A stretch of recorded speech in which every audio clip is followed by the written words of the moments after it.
김계홍의 인생 스케치.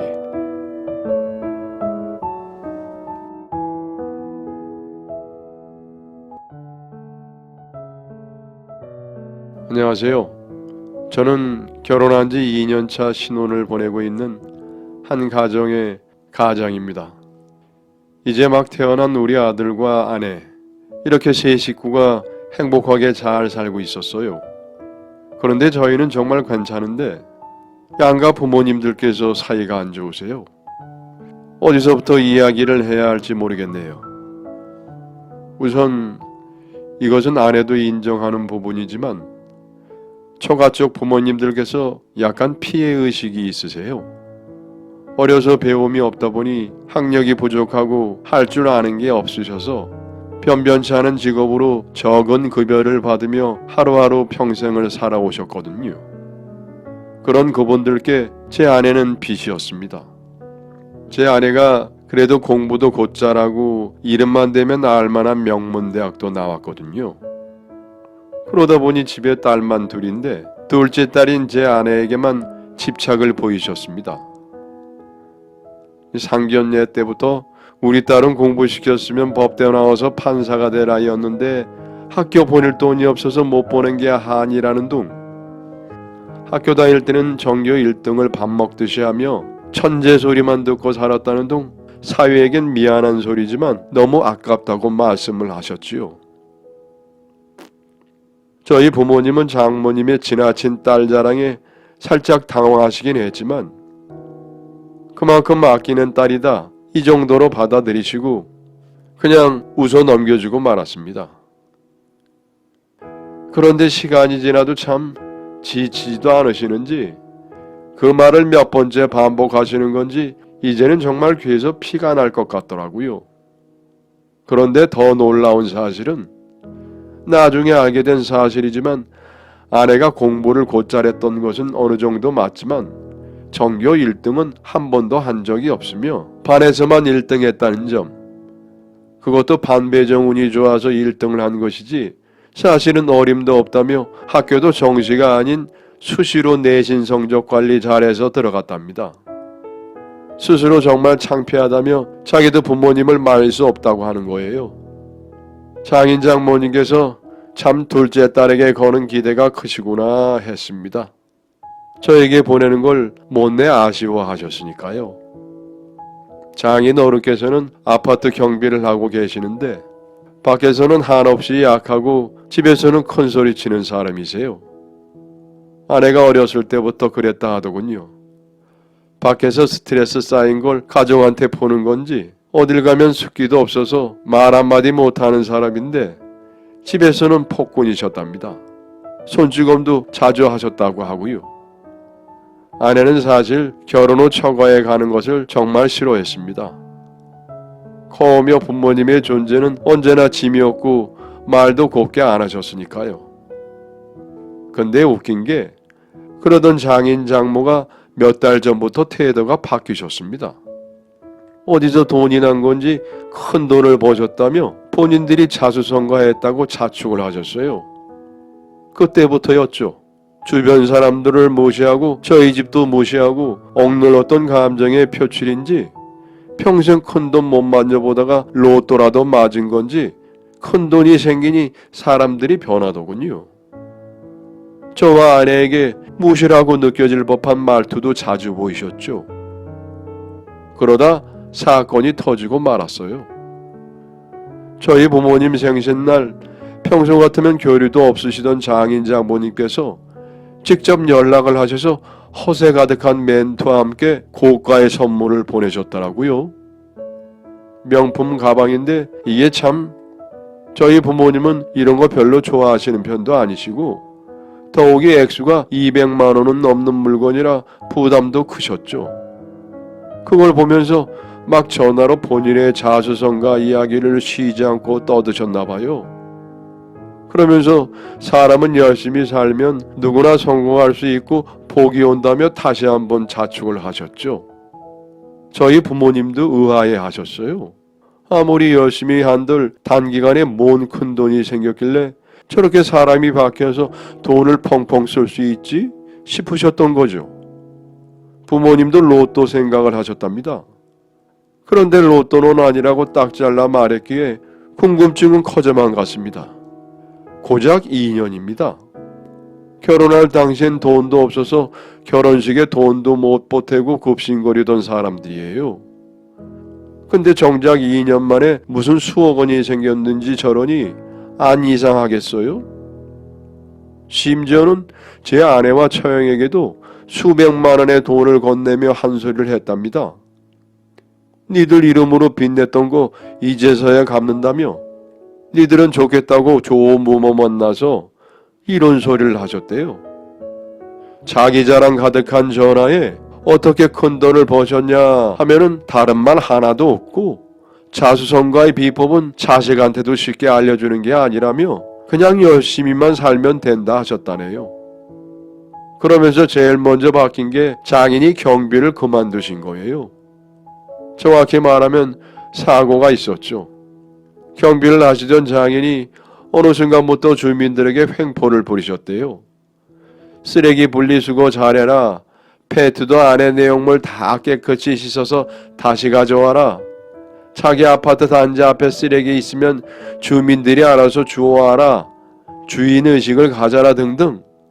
말씀하신 게 뭐 틀린 말은 아니지만 주민들은 그런 경비의 말이 부담스러웠던 거예요.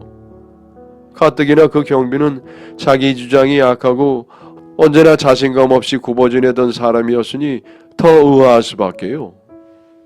그러다 평소에 자주 괴롭히던 단지 주민과 시비가 붙었는데 장인이 그러셨답니다. 내가 돈이 없어서 여기서 일하는 줄 알아? 나 아니면 할 사람 없는 것 같아서 봉사할 겸 해준 거지. 고마운 줄 알아야지. 가난뱅이 놈들이 이런 아파트 살면 다 거지들 아니야? 퇴! 오늘 나 간다. 이렇게요. 현장에서 분노한 주민과 주먹질이 오가고 결국 잘리게 되셨다 합니다. 아무튼 그리 되시고 나서는 집에서 놀고 계셨어요. 가족 누구도 장인 어른의 큰돈 그 출처를 알지 못했습니다. 그리고 나서 두세 달 정도가 지났나 갑자기 장인께서 전화가 온 거예요. 아내 명의로 빚졌던 거 갚으라고 줬던 돈 다시 돌려달라고 빌려달라고요. 이미 상환을 했는데 말입니다. 아내 명의로 다시 대출을 받아 가져오라는 얘기를 하는 겁니다. 전화를 끊고 처형한테 물어보니 같은 소리를 하더군요. 심지어는 저희 부모님한테 전화를 하셔서 선물 드렸던 명품 가방을 돌려달라 하셨답니다. 다음에 더 좋은 걸로 사드리겠다고요. 이게 뭔 상황이지? 돈이 그리 많다는 사람이 왜 저렇게 돈을 싸그리 모을까? 저희 부모님은 돈의 액수를 떠나 선물을 줬다가 저런 식으로 달라는 사람을 처음 봐서 매우 당황하셨고 화도 나셨다고 합니다. 처형이랑 아내는 일단 생각지도 않았던 돈을 받았으니까 없는 돈 셈치고 그냥 다시 대출해서 빌려주게 되었죠. 근데 그러고 며칠이 더 지나서 연락이 다시 오더니 이번엔 내 명의로 대출을 내서 더 빌려주거나 집에 남은 돈이 있으면 빌려달라 하시는데 거의 반 울먹이는 목소리셨어요. 그렇게 잘난 척은 다 해가며 허세 가득한 목소리로 주변 사람 갈고대더니 이게 무슨 상황이지? 저는 뭔가 잘못되었다는 생각에 이건 아니다 싶어서 그것만큼은 안 되겠다 말씀을 드렸죠. 그랬더니 화가 나셔서는 결혼을 해서 내 딸을 데려갔으면 응당 우리도 식구인데 식구가 힘들 때 도움을 거절하는 사이가 내 사이라고 할 수가 있느냐 포함을 지르시더군요. 전화하실 때 장모도 옆에 계셨는지 옆에서 같이 욕을 하시는 게 들리더라고요. 사람 안 바뀐다더니 진작 끊고 살았어야 했는데 후회가 막심이었습니다. 아내는 그래도 더 이상 빌려주지 말라며 오히려 저에게 대신 사과를 하더군요.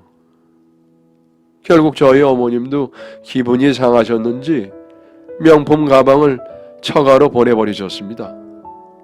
근데 제가 돈을 추가로 더 빌려드리지 않자 그렇게 큰 소리 빵빵 치던 처가에서 직접 저의 신혼집을 찾아왔습니다. 아기가 아직 어려서 자고 있는데 안중에도 없이 큰 소리 땅땅 치시며 문을 두드리는데 아기 깰까봐 급하게 문을 열고 집 안으로 들였습니다. 아니 근데 기세 좋게 문 두드릴 때랑 다르게 들어오시자마자 무릎을 꿇으시더니 한 번만 도와주게. 내가 지금 위험하네.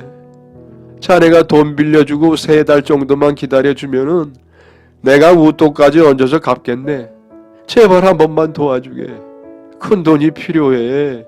한 1억 정도 하시는데 신혼인 저희가 그리 큰 돈이 어디 있겠습니까? 말 그대로 집담보로 대출을 해서 돈 빌려달라 이 말을 하시는 거죠. 아휴, 그럼 일단 얘기나 들어보자고 했습니다. 그가 어디서 그리 큰 돈이 났으면 그 돈들이 다 어디 가고 이렇게 찾아와서 돈 빌려달라 하시는지 그걸 들어야지만 내가 판단을 할 수 있을 것 같다고 했죠. 그제서야 말씀을 하시는데 코인이었어요. 워낙 귀가 얇으셔서 자식들 말은 안 들어도 주변인 말들이라면 철석같이 믿는 그 귀 때문에 1년도 넘게 전부터 넣어뒀던 코인이 몇 배 상승을 하며 일확천금의 큰 돈이 되어버린 거죠. 근데요, 근래에 폭락을 했죠. 완전 폭락이요. 하지만 의문점이 있었죠. 몇 배를 벌었다가 요 근래 폭락을 했으면 원금 수준일 텐데 왜 돈을 빌리려 하시냐 했죠. 그랬더니 어느 정도 폭락이 왔을 때 집담보로 대출을 받고 금융권이든 어디든 대출을 받을 수 있는 돈은 다 받아서 전 재산을 베팅을 했는데 추가로 더 하락을 하고 또 하락을 했다는 겁니다. 그래서 이제는 원금 이하로 떨어지면서 난리가 난 겁니다. 아휴, 주변에서 이런 사람은 봤어도 어찌 이럴 수가 있나 싶었답니다.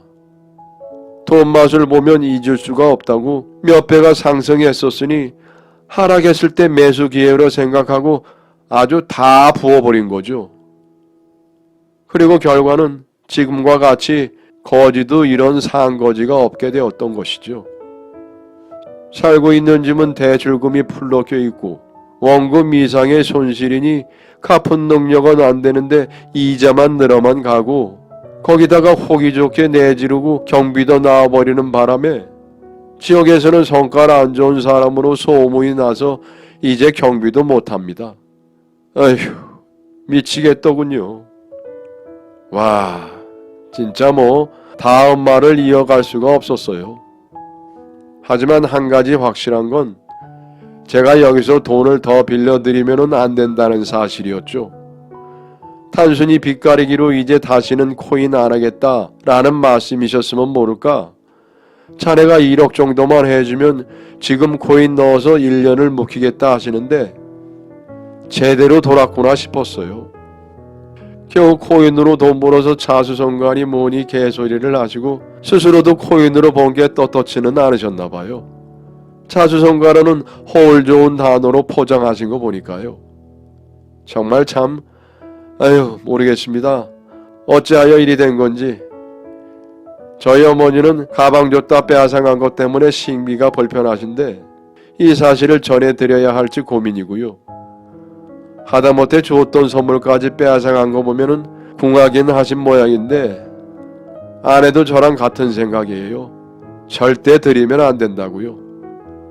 안 드리는 건 안 드리는 건데 당장 집도 팔리고 쫓겨날 팔자가 되신 것 같은데 그나마 다행인 건 집을 처분하면은 월세방살이 할 정도는 남아 있다는 겁니다. 근데 그게 또 다행이 아닐 수가 있죠. 그 돈으로 또 코인을 하실지 모르니까요. 도박이라는 게 참 무섭다고 점점 사람이 아니게 되어가는 장인 장모를 보니 제가 다 무섭고 치가 떨립니다. 주변에 코인하는 친구들도 꽤 있는데 그 애들도 사람으로 안 보일 것 같습니다. 이 정도 중독성이라니. 결국 빌려드릴 수 없다는 말씀을 그대로 해드렸더니 이제는 화도 안 내시고 바지가랑지를 붙잡고 비시는데 그날도, 다음 날도, 다다음 날도, 다다다다음 날도 계속 찾아와서 또 빌고 비십니다. 제가 안 빌려드리는 게 맞다고 생각을 하지만 이분들 앞으로 어떻게 사실지 생각하면 그건 참 걱정이네요. 잘난 척하면 사람 속 긁어놓은 것은 맞지만 그렇다고 이렇게 내치는 게 과연 도리인가 하는 생각이 들어 미치겠습니다. 잘난 척 빼면 크게 피해를 주거나 하신 건 없었으니까요. 아내나 저 형도 제 상황과 마찬가지라고 고민이 많습니다. 그래도 가족이라고 조건부로 도와주자고 결정을 내렸는데 그것 또한 걱정이네요. 예를 들면 지금 장인 장모가 살고 있는 집을 저희가 사는 개념입니다. 집을 사고 저희 명의로 바꾸고 사는 건 그대로 사시는 거죠. 대신 저희가 집 사드리면서 드린 돈은 반드시 빚을 갚는다는 조건을 달아야겠지만요. 바지가랑이를 하도 잡고 늘어지셔서 바지 밑단이 뜯길 정도인데 이거 어쩌면 좋을까요? 생각 같아선 그냥 딱 잘라버리고 싶지만 아내 생각하면 그것도 쉽지 않고 아무리 못해줘도 부모라고 아내와 처형은 위 방법처럼 조건제로 도와주자고 하고 있습니다. 현명한 방법이 있으시면 가르침 좀 부탁드립니다. 그런 아내와 함께 보겠습니다. 조언해 주신 분들께 미리 감사합니다. 복 받으실 거예요.